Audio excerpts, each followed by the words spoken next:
Tumefanikiwa kutembelea uwanja wetu mzuri wa halmashauri ya wilaya ya Bukombe ambao utakwenda kuzinduliwa siku ya tarehe 4 mwezi wa 8 mwaka 2026, ambapo timu kubwa ya Dar Young African atakuwa ni mgeni mwalikwa katika uwanja wetu mzuri. Kama tunavyoona, tunaona pichi yetu ni nzuri, tunaangalia taa kwa ajili ya mwanga ziko vizuri.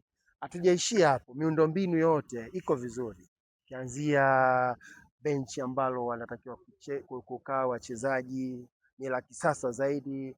Ukiangalia maeneo ambayo wanatakiwa kukaa mashabiki, wapenzi wa soka pamoja na viongozi mbalimbali, yote ni mandhari ni nzuri.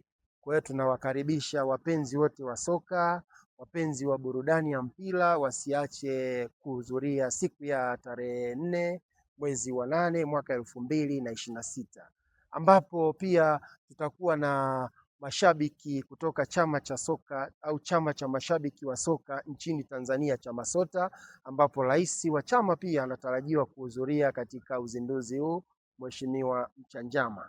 Hivyo pia leo tarehe 2 mwezi wa 8 mwaka 2026, klabu ya Singida Black Star imefanya ziara ya kutembelea uwanja mpya uliopo wilaya ya Bukombe, eneo la Ushirombo. Uwanja huo unaokwenda kwa jina la Doto Biteko Stadium, ambapo wamebadilishana uzoefu pamoja na